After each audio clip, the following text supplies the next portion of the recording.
Hello friends, good evening. MCSC academy में आपका स्वागत है। आई होप आप लोग अच्छे होंगे और इन्जॉय के साथ पढ़ाई भी कर रहे होंगे। और अब आप लोगों को साइंस में कोई भी दिक्कत नहीं होगी और उससे रिलेटेड कोई भी क्वेश्चन होगा तो आप लोग आसानी से सॉल्व कर लेंगे, क्योंकि अभी तक हम लोग साइंस के कई चैप्टर्स पढ़ चुके हैं और आप लोगों को अच्छा खासा नॉलेज हो गया होगा। बायोलॉजी में तो आप लोग एकदम आप लोगों को कमांड हो गया होगा और इससे तो रिलेटेड कोई भी क्वेश्चन आप लोग गलत कर ही नहीं सकते हैं। और इसीलिए आप लोग वीडियो का रिवीजन तो ज़रूर किया करें, वीडियो को बार बार देखा करें, ताकि आप लोग को कोई भी गलत होने की चांसेस ही ना रहे। किसी भी एग्ज़ाम्स में कोई भी क्वेश्चन हो, छोटा एग्ज़ाम हो या बड़ा एग्ज़ाम हो, जो भी कोई भी क्वेश्चन हो उससे रिलेटेड, तो आप लोग आसानी से सॉल्व कर लें। तो चलिए, उसी क्रम में हम लोग देख रहे थे मानव प्रतिरक्षा और रोग के बारे में देख रहे थे। मानव प्रतिरक्षा और रोग से संबंधित कुछ क्वेश्चन हो गए थे और आप लोग को आ भी गया था कि मतलब ये संक्रमण युक्त होते हैं और असंक्रमण युक्त होते हैं। संक्रमण मतलब जो एक दूसरे के संपर्क में या गतिविधियों के द्वारा जो फैलते हैं, ये आपका संक्रामक रोग में आ जाते हैं। और असंक्रामक रोग होते हैं जो किसी बैक्टीरियल इन्फेक्शन के द्वारा नहीं फैलता है और जो किसी जीव के माध्यम से नहीं फैलता या छुआछूत या संपर्क के माध्यम से नहीं फैलता। इसके बारे में हम लोग बात करेंगे। तो हम लोग का संक्रामक रोग खत्म हो गया था, उसमें से हम लोग का आज का टॉपिक है असंक्रामक रोग के बारे में पढ़ेंगे। तो संक्रामक रोग के बारे में मैंने बताया कि संक्रामक रोग जो होते हैं वो हानिकारक सूक्ष्म जीवों के कारण होते हैं, जैसे जीवाणु, विषाणु, कृमि, कवक, प्रोटोजोआई। और ये जो इसके वाहक होते हैं या कारक जो होते हैं, वो जीव का जो संचरण होता है वो वायु, जल, भोजन, रोग वाहक कीट, शारीरिक संपर्क के द्वारा एक व्यक्ति से दूसरे व्यक्ति में पहुंचते हैं। इसे हम संक्रामक रोग कहते हैं। और संक्रामक रोग में आप जीवाणु जनित रोग देखे थे, जैसे हैजा था, डिप्थीरिया था, क्षय रोग था, कोढ़ था, टिटनेस था, टाइफाइड था, प्लेग था, काली खांसी था, न्यूमोनिया था, सिफिलिस था। और वायरस जनित रोग थे, उसमें आपका छोटी माता, खसरा, पोलियो, रेबीज, चेचक, एड्स, हेपेटाइटिस, इन्फ्लुएंजा, खसरा, ये सारे रोग आपके वायरस से संबंधित थे। प्रोटोजोआ में आपने देखा कि मलेरिया है, कालाजार है, पायरिया है, स्लीपिंग सिकनेस बीमारी है, टीनिएसिस है, स्कोरिएसिस है, ये सारे आपका कृमि जनित था। कवक से रिलेटेड आपका एथलीट फूड था, खाद, ये दांत खाद खुजली था। ये सारे रोग और जीवाणु, वायरस, प्रोटोजोआ, इन सारे से संबंधित हम लोग लंबी चर्चा किए थे, मतलब लॉन्ग डिस्कशन किए थे और आप लोगों को अच्छी खासी नॉलेज हो गई थी इन सारे बीमारियों के बारे में, रोग के बारे में, कि इनके जो बैक्टीरिया है वो किस बैक्टीरिया के कारण फैलता है, उनका रासायनिक नाम क्या है, उनके लक्षण क्या हैं, उन पर जो किस टीके का यूज़ किया जाता है, किस वैक्सीन का यूज़ किया जाता है, ये सारी बातें हम लोग कर लिए थे। तो चलिए हम आज का हम लोग स्टार्ट करते हैं। आज का जो हम लोग का क्वेश्चन है वो असंक्रामक रोग से है। असंक्रामक रोग वो होते हैं जो बीमारी का जो कारण होता है वो कोई जीव नहीं होता, ना ही ये किसी बीमारी छुआछूत के माध्यम से फैलती है। ठीक है, तो चलिए अब देख लेते हैं। हम लोग पहला क्वेश्चन लेते हैं। इनमें से किस बीमारियों का कारण जीव नहीं होता? आपको बताना इनमें से किस बीमारी का कारण जीव नहीं होता। असंक्रामक रोग, जिसे उपार्जित रोग कहते हैं, संक्रामक रोग, एक और दो दोनों, ना तो एक ना तो दो। तो चलिए इसका आंसर तो मैं आपको बता ही दिया कि संक्रामक रोग क्या होते हैं, असंक्रामक रोग क्या होते हैं। तो इसका आंसर क्या हो सकता है? तो आपका ऑप्शन नंबर फर्स्ट जो है ये राइट होगा।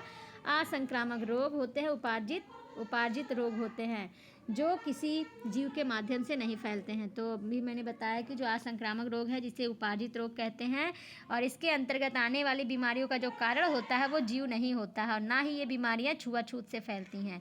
और असंक्रामक रोग जो होते हैं ये कई प्रकार से वर्गीकृत किए जाते हैं, जैसे अल्पता या हीनजन्यता बीमारियां और हिसित बीमारियां, मतलब ह्रास के द्वारा जो बीमारी होती हैं, कैंसर है, एलर्जी है, अनुवांशिक बीमारियां हैं, यांत्रिक बीमारियां हैं, सामाजिक बीमारियां हैं।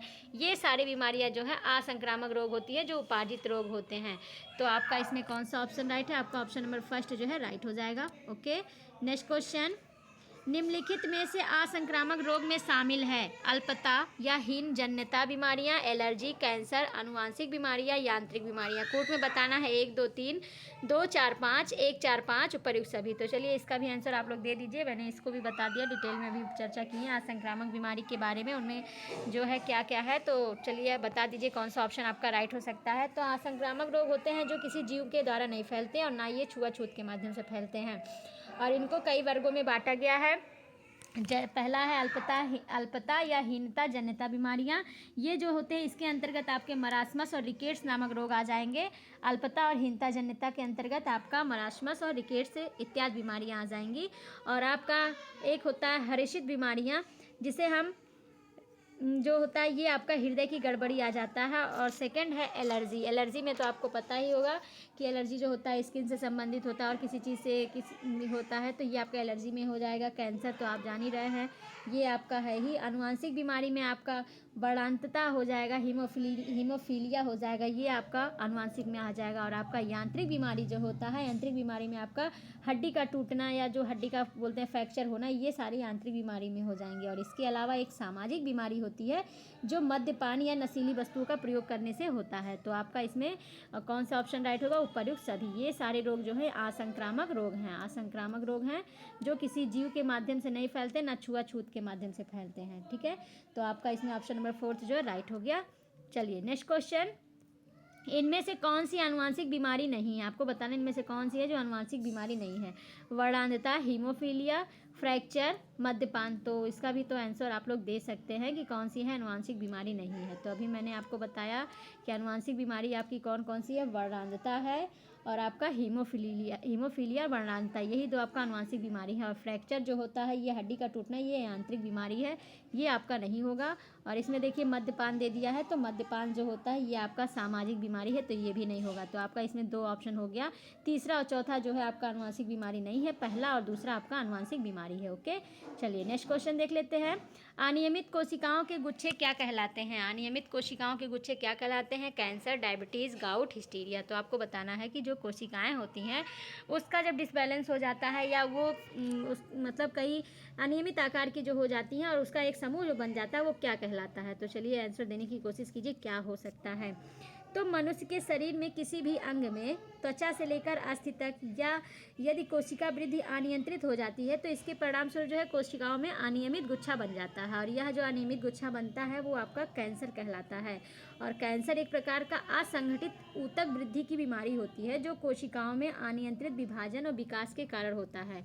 और कैंसर उन सभी अंगों में हो सकता है जिनकी कोशिकाएं विभाजन क्षमता रखती हैं। जिन कोशिकाओं का विभाजन होता है, जो कि कोशिकाएं विभाजित होती रहती हैं, उन्हीं में आपके कैंसर होने की संभावना रहती है। और जिन कोशिकाओं में विभाजन नहीं होता उसमें आपका कैंसर होने की संभावना बिल्कुल नहीं होती, क्योंकि कैंसर में आपकी कोशिकाएं ही गुच्छे का रूप ले लेती हैं या कोशिकाएं ही अनियंत्रित या असंगठित होकर वृद्धि करने लगती हैं, जिसके जो आपका कैंसर का रूप हो जाता है। तो आपका अनियमित कोशिकाओं के गुच्छे जो होते हैं वो आपका कैंसर कहलाता है। आपका ऑप्शन नंबर 1 जो है राइट हो गया। ओके, नेक्स्ट क्वेश्चन, निम्न में से किस अंग में कैंसर सामान्यता नहीं होता है? यकृत, मस्तिष्क, 1 व 2 दोनों, ना तो 1 ना तो 2। तो आपको बताना है कि किन में कैंसर नहीं होता। तो अभी मैंने बताया कि कैंसर कहाँ होगा, जहाँ पे आपकी कोशिका वृद्धि होती है। कोशिका वृद्धि जहाँ पे अनियंत्रित रूप से होती है वहाँ आपके कैंसर की संभावना रहती है। और उन अंगों में उन अंगों में कैंसर नहीं होता जिनमें कोशिका विभाजन नहीं होता है। और कैंसर जो होता है एक प्रकार का असंगठित ऊतक वृद्धि की बीमारी होती है जो कोशिकाओं में अनियंत्रित विभाजन और विकास के लिए जिम्मेदार होते हैं। तो आपका जो कैंसर होता है सामान्यतः यकृत और मस्तिष्क में नहीं होता है, क्योंकि वयस्कावस्था में जब मनुष्य वयस्क हो जाता है, बड़ा हो जाता है, तो इनकी कोशिकाएं विभाजन नहीं कर पाती हैं, मतलब विभाजन की क्षमता इसमें नहीं रहती है। यकृत और मस्तिष्क जो होता है इसमें आपकी कोशिका विभाजन की क्षमता नहीं रहती है वयस्कावस्था में। तो इसी वजह से आपका ऑप्शन नंबर 3 जो है राइट हो जाएगा। आपका यकृत और मस्तिष्क जो है इसमें आपका कैंसर होने की संभावना नहीं होती है। तो आपका ऑप्शन नंबर 3 राइट हो गया। नेक्स्ट क्वेश्चन, अनियंत्रित और अनियमित विभाजन के चलते होने वाले ट्यूमर कहलाते हैं? सुदम ट्यूमर, दुर्दम ट्यूमर, नियोप्लाज्म, उपर्युक्त सभी। तो आपको बताना है कि अनियंत्रित या यानी अनियमित विभाजन के चलते कौन सा ट्यूमर होता है। ट्यूमर जो उत्पत्ति होती है, ट्यूमर की उत्पत्ति होती है, वो क्या कहलाती है? तो चलिए आंसर देने की कोशिश कीजिए, क्या हो सकता है। तो कैंसर जो होता है ये मनुष्य के शरीर में किसी भी अंग में हो सकता है, त्वचा से लेकर हड्डी तक हो सकता है। और यदि कोशिका विभाजन अनियंत्रित हो तो इसके परिणाम स्वरूप जो कोशिका होती है वो अनियमित गुच्छा बना लेती है, और ये गुच्छा जो होते हैं आपके कैंसर कहलाते हैं। और कैंसर जो होता है एक प्रकार का असंगठित ऊतक वृद्धि की बीमारी होती है जो कोशिकाओं में अनियंत्रित विभाजन और विकास के कारण होता है। और कैंसर उन सभी अंगों में होता है जिनकी कोशिका विभाजन की क्षमता रहती है। और कैंसर जो है यकृत और मस्तिष्क में नहीं होता, क्योंकि वयस्कावस्था में इनकी कोशिकाओं में किसी भी तरह का कोई विभाजन नहीं होता है। और जो अनियंत्रित और अनियमित विभाजन के चलते ट्यूमर हो जाता है, ट्यूमर का निर्माण हो जाता है या उत्पत्ति हो जाता है, उसे हम नियोप्लाज्म कहते हैं, नियोप्लाज्म कहते हैं। और नियोप्लाज्म जो होते हैं ये आपके 2 प्रकार के होते हैं, सुदम ट्यूमर और दुर्दम ट्यूमर। सुदम ट्यूमर जो होते हैं ये धीरे धीरे बढ़ते हैं किंतु काफ़ी बड़ा भी हो सकते हैं, और जहाँ उत्पन्न होते हैं उसी स्थान पर रहते हैं, इधर उधर फैलते नहीं हैं। इन ट्यूमर में कैंसर रोग भी नहीं होता है। सुदम ट्यूमर में कैंसर रोग नहीं होता है। ये पॉइंट आप याद करिएगा कि जो सुदम ट्यूमर होता है वो धीरे धीरे बढ़ता है और इनका जो आकार होता है वो काफ़ी बड़ा भी हो सकता है, लेकिन ये जहाँ उत्पन्न होते हैं, जहाँ इनकी गांठ बनती है, वो उस स्थान से कहीं इधर उधर जाते नहीं हैं और इससे कैंसर का निर्माण भी नहीं होता। और दुर्दम ट्यूमर जो होता है उसे हम जो होता है ये धीरे धीरे बढ़ता है और ये भी काफ़ी बड़ा भी हो सकता है। और ये जो होता है ये एक गांठ के समान होता है। सॉरी, जो दुर्दम ट्यूमर है ये एक तरह इसका जो आरंभ होता है गांठ के समान होता है, लेकिन थोड़े दिन बाद ये बहुत शीघ्रता से बढ़ता है और इसमें वृद्धि जो होती है असीमित होती रहती है। और दूसरी गांठ जो होती है ठोस और गोभी के फूल के आकार के उभार इसमें होते रहते हैं और अंत में यह शरीर में फैलना शुरू हो जाता है। और अंतिम अवस्था जब आती है तब इसकी कोशिकाएं टूटकर रुधिर कोशिकाओं में पहुंच जाती हैं और इससे समस्त शरीर में फैल जाती हैं। और रुधिर और लसिका से होकर यह जो है दूसरे अंगों में पहुंचकर वहां भी गांठें उत्पन्न कर लेती हैं और इसे द्वितीयक दुर्गम ट्यूमर भी कहते हैं। तो आप समझ सकते हैं कि आपका जो सुदम ट्यूमर है वो थोड़ा कम घातक है, लेकिन जो दुर्दम ट्यूमर है ये बहुत ही घातक है। तो इसमें आपका कौन सा ऑप्शन है? आपका ऑप्शन नंबर 3 जो है राइट हो जाएगा, नियोप्लाज्म। अनियंत्रित और अनियमित जो विभाजन के चलते ट्यूमर की उत्पत्ति होती है उसे हम नियोप्लाज्म कहते हैं। तो आपका ऑप्शन नंबर 3 राइट हो गया। ओके, नेक्स्ट क्वेश्चन, निम्न में से किस ट्यूमर से कैंसर रोग नहीं होता है? सुदम ट्यूमर, दुर्दम ट्यूमर, एक और दो, दोनों, इनमें से कोई नहीं। तो चलिए बता दीजिए। अभी तो मैंने आपको डिटेल में बताया, यदि आप लोग ध्यान से सुन रहे होंगे तो आप लोग इसका आंसर आसानी से दे सकते हैं। तो चलिए कौन सा होगा कि इसमें कैंसर नहीं होगा? तो मैंने आपको बताया कि जो सुदम ट्यूमर होता है ये आपका धीरे धीरे बढ़ता है, किंतु इसकी साइज़ जो होती है काफ़ी बड़ा भी हो सकता है और ये जहाँ उत्पन्न होते हैं उसी स्थान पे रहते हैं, इधर उधर नहीं जाते हैं और इन ट्यूमर से कैंसर भी नहीं होता है। तो आपका ऑप्शन नंबर 1 जो है राइट हो गया, सुदम ट्यूमर। ओके, ये आपका कैंसर रोग नहीं बनाते हैं।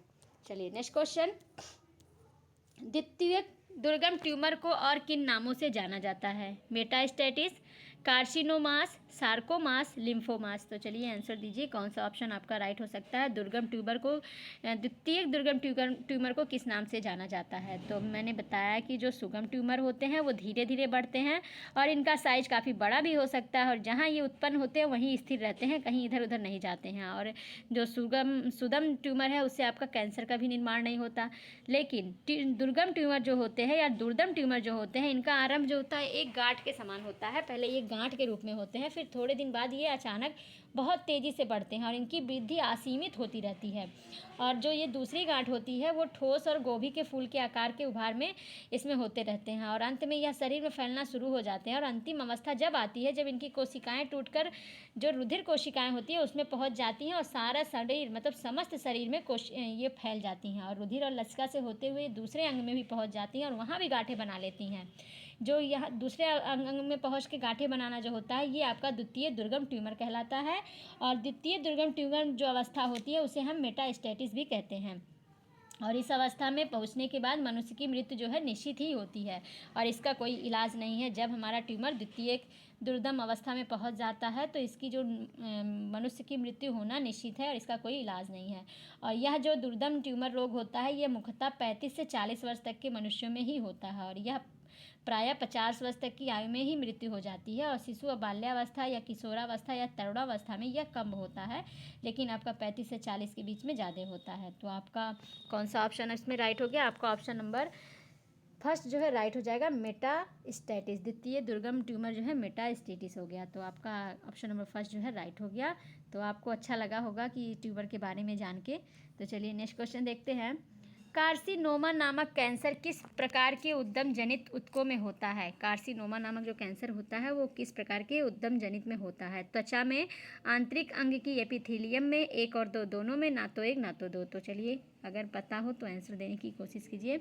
तो मैंने आपको कैंसर के बारे में बता दिया। कैंसर में जो आपका होता है ये सुदम और दुर्दम ट्यूमर के बारे में बता दिया। सुदम ट्यूमर जो है ये थोड़ा कम घातक है क्योंकि ये इसका साइज़ बड़ा तो होता है लेकिन एक ही स्थान पर रहते हैं, कहीं ये इधर उधर दूसरी कोशिकाओं में नहीं जाते हैं और ये आपका कैंसर का निर्माण भी नहीं करते हैं।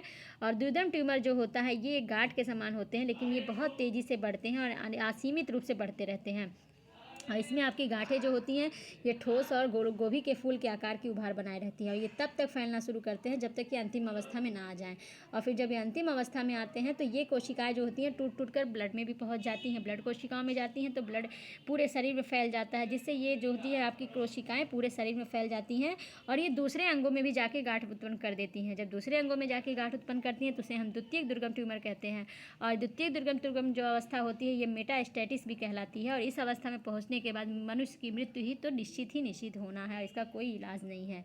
और जो कैंसर कोशिकाओं के आधार पर होता है, कैंसर को 4 वर्गों में विभक्त किया गया है, जिसे कार्सिनोमास और सार्कोमास और ल्यूकोमियस लिम्फोमास, ये आपका 4 प्रकार का कैंसर होता है। कार्सिनोमास, सार्कोमास, ल्यूकोमियस और लिम्फोमास।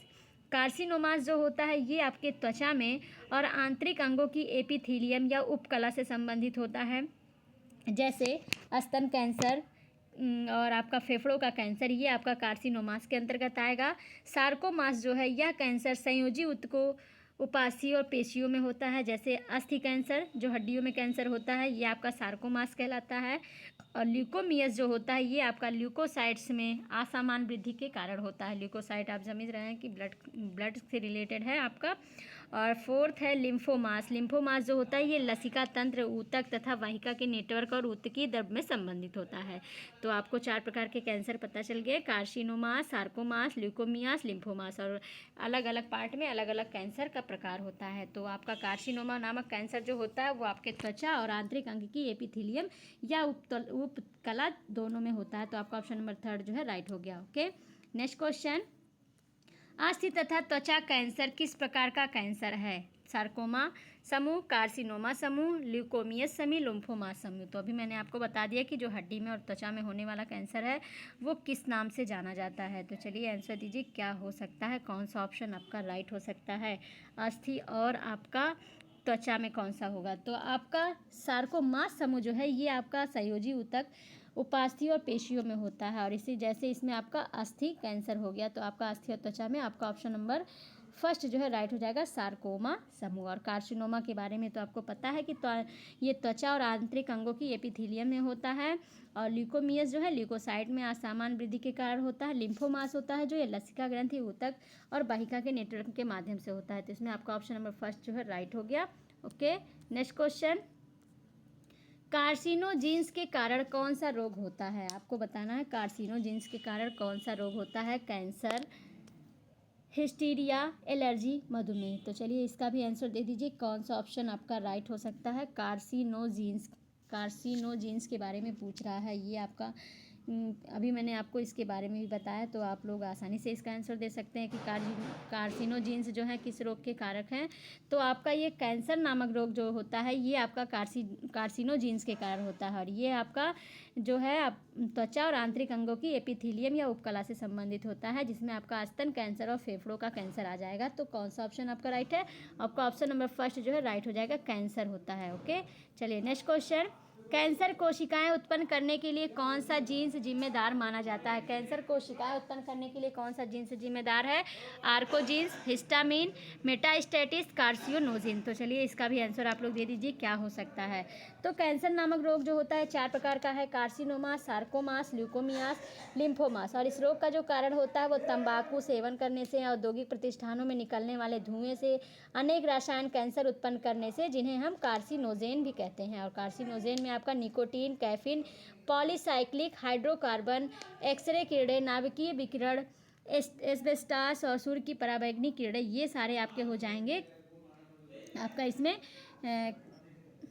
कार्सिनोजेन में हो जाएंगे। तो आपका इसमें कौन सा ऑप्शन आपका राइट हो सकता है? आपका ऑप्शन, और ये जो आपका आर्कोजीन्स की सक्रियता के कारण भी होता है। तो इसमें आपका ऑप्शन नंबर 1 जो है राइट हो जाएगा, आर्कोजीन्स। ओके, चलिए नेक्स्ट क्वेश्चन देखते हैं,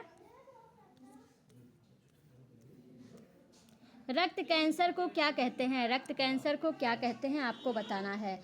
तो पहला ऑप्शन ल्यूकोमिया, सेकंड है कार्सिनोमास, थर्ड है सार्कोमास, फोर्थ है लिम्फोमास। तो चलिए इसका आंसर दीजिए, क्या हो सकता है, कौन सा ऑप्शन आपका राइट हो सकता है? तो रक्त कैंसर को क्या कहते हैं? तो अभी मैंने बताया कि रक्त कैंसर जो ल्यूकोसाइट के माध्यम से होता है वो आपका ब्लड में होने वाला कैंसर है। तो आपका ऑप्शन नंबर 1 जो है राइट हो जाएगा, ल्यूकोमिया नामक जो रोग होता है ये ल्यूकोसाइट में असामान्य वृद्धि के कारण होता है। तो आपका ऑप्शन नंबर 1 राइट हो गया। नेक्स्ट क्वेश्चन है, कैंसर उपचार के लिए किस रेडियोधर्मी तत्व का बहुतायत प्रयोग किया जाता है? कैंसर उपचार के लिए किस रेडियोधर्मी तत्व का प्रयोग किया जाता है?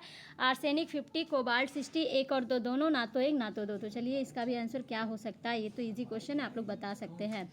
तो कैंसर जो होता है एक अस्थायी उपचार आज तक संभव नहीं हो पाया है, किंतु फिर भी रोगी की जो आयु है वो बढ़ाई जा सकती है। प्राथमिक प्राथमिक अवस्था में यदि इस रोग का ज्ञान हो जाए तो उपचार संभव हो सकता है और इसके उपचार के लिए निम्नलिखित प्रकार होते हैं, जैसे शल्य चिकित्सा, रेडियोथेरेपी, कीमोथेरेपी, ये सारे आपके कैंसर के लिए कर सकते हैं। और शल्य चिकित्सा में क्या होता है, शरीर में कहीं भी गांठ महसूस होने पर उसे निकलवा देते हैं और उसकी बायोप्सी करवानी चाहिए। और रेडियोथेरेपी में होता है कि इस प्रकार का जो उपचार होता है वो रोगी के विशिष्ट अंगों की कोशिकाओं को रेडियोधर्मी किरणों के द्वारा नष्ट किया जाता है और इसके लिए आजकल रेडियोधर्मी कोबाल्ट का प्रयोग किया जा रहा है, क्योंकि इसमें गामा किरणें निकलती हैं जो भेदन क्षमता अधिक रखती हैं। और कीमोथेरेपी जो होता है, इसमें रासायनिक यौगिकों द्वारा उत्पन्न हुई औषधियों से उत्पन्न होता है, उपचार किया जाता है कीमोथेरेपी में। तो आपका ऑप्शन नंबर कौन सा राइट हो जाएगा? आपका ऑप्शन नंबर सेकेंड जो है राइट हो जाएगा, कोबाल्ट 60। ओके, चलिए नेक्स्ट क्वेश्चन देखते हैं। निम्न में से कौन सी कैंसर रोग की औषधियां हैं? आपको बताना कैंसर रोग की औषधि कौन सी है। सिस्प्लाटिन, टैक्सोल, एक और दो दोनों, ना तो एक ना तो दो। तो चलिए इसका आंसर दीजिए कि कौन सा ऑप्शन होगा। तो अभी मैंने बताया कि कैंसर के उपचार के लिए कई प्रकार होते हैं, जैसे शल्य चिकित्सा मतलब ऑपरेशन, रेडियोथेरेपी, कीमोथेरेपी, और इसके उपचार के लिए भी कुछ औषधियाँ हैं। तो शल्य चिकित्सा में आपका जो गांठें होती हैं उसको जहाँ महसूस किया जाता है और फिर ऑपरेशन के द्वारा उसको निकाल दिया जाता है और इसके लिए बायोप्सी करवाई जाती है। और रेडियोथेरेपी जो होता है, इस उपचार में रोगी को जो विशिष्ट अंग कोशिकाएं होती हैं उस पर रेडियोधर्मी किरणों के द्वारा उसको नष्ट कर दिया जाता है। और आजकल जो रेडियोधर्मी किरण यूज़ किया जाता है उसमें कोबाल्ट का प्रयोग किया जाता है और जिसमें गामा किरणें निकलती हैं और ये भेदन क्षमता जो है इसमें अधिक होती है। और कीमोथेरेपी जो होता है रासायनिक यौगिकों द्वारा उत्पन्न हुई औषधि में उपचार के लिए किया जाता है।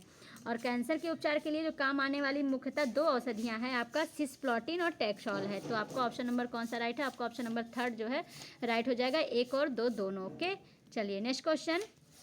इंसुलिन का स्रावण किन ग्रंथियों से होता है?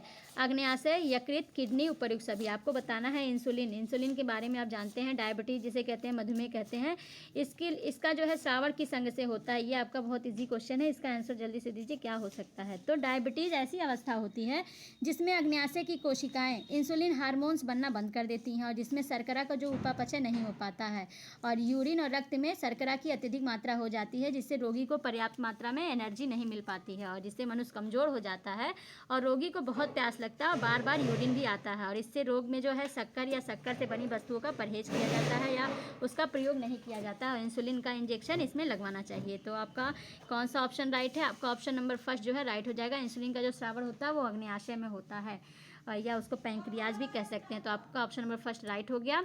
नेक्स्ट क्वेश्चन है, निम्न में से किस प्रकार का डायबिटीज़ अग्न्याशय में इंसुलिन का निर्माण नहीं करता? Type 1, type 2, type 3, type 4। तो आपको बताना इनमें से किस प्रकार का है जो इंसुलिन का निर्माण नहीं करता है। तो डायबिटीज़ का जो होता है ये मामला हर एक तरह का नहीं होता है और अंतर्राष्ट्रीय डायबिटीज़ आयोग 1997 ने मोटे तौर पर डायबिटीज़ को निम्नलिखित वर्गों में बांटा है, जिसमें टाइप 1 और टाइप 2 आते हैं। टाइप 1 जो होता है ये डायबिटीज़ या इंसुलिन डिपेंडेंट डायबिटीज़ होते हैं जो बच्चों में अधिक पाया जाता है। टाइप 1 जो डायबिटीज़ होता है ये बच्चों में पाया जाता है और यह जो आपके अग्न्याशय इंसुलिन नहीं बना पाती है और रोगी को जीवित रहने के लिए इंसुलिन के टीके लेने पड़ते हैं। तो आपका इसमें ऑप्शन नंबर कौन सा राइट है? आपका ऑप्शन नंबर फर्स्ट जो है राइट हो जाएगा। टाइप 1 जो होता है एक प्रकार के बच्चों में होने वाला ये आपका सबसे ज़्यादा होता है डायबिटीज़। आपका ऑप्शन नंबर फर्स्ट जो है राइट हो जाएगा, टाइप 1। और ये जो डायबिटीज़ होता है या इंसुलिन जो होता है डिपेंडेंट डायबिटीज़ होता है, बच्चों में अधिक पाया जाता है और इसमें आपका जो अग्न्याशय या पैंक्रियाज है ये इंसुलिन नहीं बनाता है बल्कि हमको बाहर से इंसुलिन का टीका लेना पड़ता है। तो आपका ऑप्शन नंबर फर्स्ट राइट हो गया। नेक्स्ट क्वेश्चन है, डायबिटीज़ टाइप 2 के लिए जिम्मेदार कौन सा कारक है? डायबिटीज़ टाइप 2 के लिए कौन सा कारक जिम्मेदार है? जीन है, पर्यावरण है, एक और दो दोनों है, ना तो एक ना तो दो। तो चलिए बता दीजिए कौन सा ऑप्शन होगा। तो डायबिटीज़ मैंने बताया कि डायबिटीज़ ऐसी अवस्था होती है जिसमें अग्न्याशय की कोशिकाएं इंसुलिन हार्मोन का बनना बंद कर देती है और जिसमें शर्करा का उपापचय नहीं होता है और आपका यूरिन और रक्त में शर्करा की मात्रा अत्यधिक हो जाती है, जिससे रोगी को पर्याप्त मात्रा में ऊर्जा या एनर्जी नहीं मिल पाती है, जिससे मनुष्य जो है कमज़ोर हो जाता है, उसको बार बार प्यास लगता है, बार बार यूरिन आता है और इस रोग में जो है शक्कर या शक्कर से बनी वस्तुओं का परहेज भी किया जाता है। इसके लिए हमको इंसुलिन नामक इंजेक्शन भी लगवाने पड़ते हैं। और आपका जो इंसुलिन नामक ये डायबिटीज़ जो है आपका दो भागों में होता है, दो प्रकार के होते हैं, टाइप 1, टाइप 2। टाइप 1 जो होता है उसको डायबिटीज़ या इंसुलिन डिपेंडेंट डायबिटीज़ कहते हैं, जो मुख्यतः बच्चों में अधिक पाया जाता है और इसमें आपका अग्न्याशय इंसुलिन नहीं बना पाता और रोगी को जीवित रहने के लिए इंसुलिन की बाहर से लेने की टीका की आवश्यकता होती है। और टाइप 2 जो आपका डायबिटीज़ होता है उसे नॉन इंसुलिन डिपेंडेंट डायबिटीज़ कहते हैं। और यह डायबिटीज़ अधिकतर 40 वर्ष से अधिक उम्र के बाद ही शुरू होता है। और यह उन लोगों में होता है जो अधिक मोटे होते हैं या जिनके परिवार में किसी को डायबिटीज़ होती है, जिसको आनुवांशिक ये होता है। और भारत में करीब 90 से 95% जो रोगी हैं वो टाइप 2 के होते हैं। और इस रोग में पैंक्रियाज तो इंसुलिन बनाता है लेकिन कम मात्रा में बनाता है। यह इंसुलिन पैंक्रियाज जो है ठीक समय पे नहीं निकाल पाता है तो रक्त में ग्लूकोज की मात्रा को नियंत्रित कर सके। टाइम से नहीं इंक्रीज, मतलब टाइप 2 में जो आपका वो होता है डायबिटीज़ होता है उसमें आपका इंसुलिन तो बनता है लेकिन कभी कभी कम मात्रा में बनता है और उस टाइम पे नहीं बनता है जिस टाइम में हमारे रक्त में ग्लूकोज की मात्रा को नियंत्रित करना होता है। तो आपका इसके लिए जो जिम्मेदार होते हैं, और 1996 में डायबिटीज़ टाइप 2 के जो हैं गुणसूत्र संख्या 2 पर एक जीन लोकस को पहचाना गया और उसे NIDM1 लोकस कहा गया। और सन 2000 में CAPN10 जीन के बारे में अध्ययन किया गया जो गुणसूत्र संख्या 2 पर पहचानी गई थी। और डायबिटीज़ टाइप 2 के लिए जो जिम्मेदार कारक है वो आपका जीन है और पर्यावरण कारक दोनों है। तो आपका इसमें ऑप्शन नंबर कौन सा राइट होगा? आपका ऑप्शन नंबर 3 जो है राइट हो जाएगा। डायबिटीज़ टाइप 2 के लिए जिम्मेदार कारक जो होते हैं वो आपका जीन और पर्यावरण दोनों होते हैं। ओके, तो आपका ऑप्शन नंबर 3 राइट हो गया। नेक्स्ट क्वेश्चन, निम्न में से इंसुलिन का आविष्कार किस वैज्ञानिक ने किया था? वेंटिंग, वेस्ट, 1 और 2 दोनों, ना तो 1 ना तो 2। तो आपको बताना है कि इंसुलिन का आविष्कार किसने किया था। तो अभी मैंने डायबिटीज़ के बारे में आपको बता दिया, इंसुलिन के बारे में ही पता चल गया। तो इंसुलिन का जो आविष्कार है वो सन 1921 ईस्वी में कनाडा के 2 महान चिकित्सक थे जो वेंटिंग और वेस्ट ने किया था, और जिसके परिणाम स्वरूप मधुमेही व्यक्ति जो है सामान्य जीवन जी सकते हैं। ये आपका कौन से वैज्ञानिक ने बताए थे? बेस्ट और वेंटिंग दोनों ने मिलकर बताया था 1921 ईस्वी में, और ये दोनों वैज्ञानिक आपके कनाडा के हैं। तो आपका ऑप्शन नंबर 3 जो है राइट हो जाएगा, 1 व 2 दोनों। ओके, चलिए नेक्स्ट क्वेश्चन, और आज का लास्ट क्वेश्चन और मोस्ट इंपॉर्टेंट क्वेश्चन, ये आपके दैनिक जीवन के लिए यूज़फुल होगा। और सबके परिवार में किसी ना किसी को डायबिटीज़ तो होता ही रहता है, ये तो कॉमन हो गया है। तो चलिए जान लेते हैं इस क्वेश्चन के बारे में। तो डायबिटीज़ रोगी का जो ब्लड शुगर क्रमशः खाने के पहले और खाने के बाद होता है। आपको बताना है कि जो डायबिटीज़ रोगी होते हैं उनमें जो ब्लड शुगर की मात्रा खाने के पहले कितना होता है और खाने के बाद कितना होता है, आपको क्रम से बताना है क्या है। 120 व 150 मिलीग्राम प्रति डेसीमीटर, 130 व 200 मिलीग्राम डेसीमीटर, 200 व 250 मिलीग्राम डेसीमीटर, 300 व 400 मिलीग्राम डेसीमीटर। तो चलिए बता दीजिए, कुछ बच्चों को तो पता होगा कि क्या हो सकता है।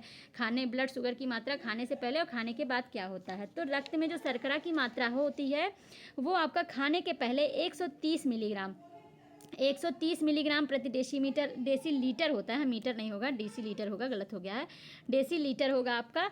खाने के पहले 130 मिलीग्राम प्रति डेसीलीटर होता है और खाने के बाद आपका 200 मिलीग्राम डेसीलीटर से अधिक हो सकता है, तब आपका डायबिटीज़ की पुष्टि होगी। तो आपका ऑप्शन नंबर 2 जो है राइट हो जाएगा। खाने के पहले 130 मिलीग्राम प्रति डेसीलीटर और खाने के बाद रक्त शर्करा में 200 मिलीग्राम प्रति डेसीलीटर से अधिक हो तब व्यक्ति में डायबिटीज़ की पुष्टि होती है।